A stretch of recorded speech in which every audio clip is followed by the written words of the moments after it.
பார்த்தீங்களா, எங்களோட ஊர் தான் இது. கடந்த 24 மணித்தியால மழையில் இப்படி குளமாயிட்டு ஊர் குளமாயிட்டு. சரியா, குளத்துக்குள்ளே இருந்தால் நான் கதைச்சிட்டு இருக்கேன்.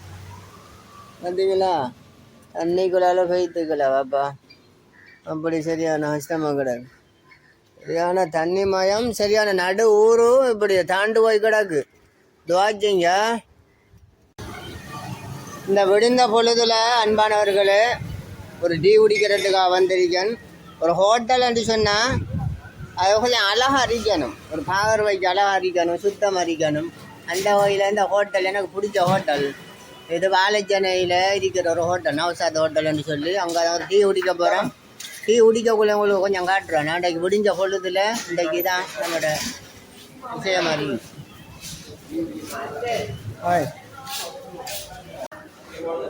இந்த விடிஞ்ச பொழுதுல இன்றைக்கு டீ குடிக்க போகிறேன். இந்த டீ போட்டு விட்டுருக்காரா ஒரு நம்பிக்கையான ஒரு மனுஷன். இந்த ஹோட்டலில் 15 வருஷம் மதிக்காங்களாம். அடுத்தது டீ போடுறதுல திறமையான ஒரு ஆளாம். ஸ்ரீலங்காவினுடைய டீ போடுற மெத்தடை தான் நீங்கள் பார்க்க போகிறீங்க. அன்பானவர்களை இந்தியாவில் இருந்து பார்ப்பீங்க, உலக நாடுகளில் இருந்து பார்ப்பீங்க. பாருங்கள் எப்படி சுகாதாரமாக இந்த ஆக்கள் இருக்குன்னு சொல்லி அதுக்குரிய யூனிஃபார்ம், தலையில் தொப்பி அணிவிக்கப்பட்டிருக்கு. இந்த சுகாதாரத்துறை இலங்கையில் மிகவும் கடுமையானது. நான் நினைக்கிறேன் தெற்காசிய நாடுகளில் சுகாதாரத்தில் மேம்பட்ட ஒரு நாடு தான் இலங்கை.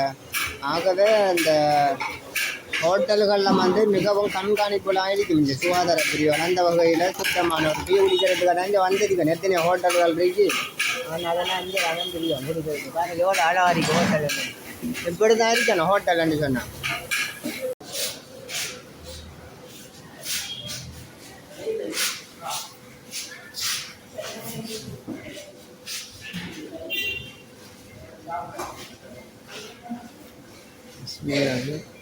உண்மையில் அந்த டீ குடிக்கிறதுக்கு பிஸ்மி சொல்லணும், மறந்துட்டேன்.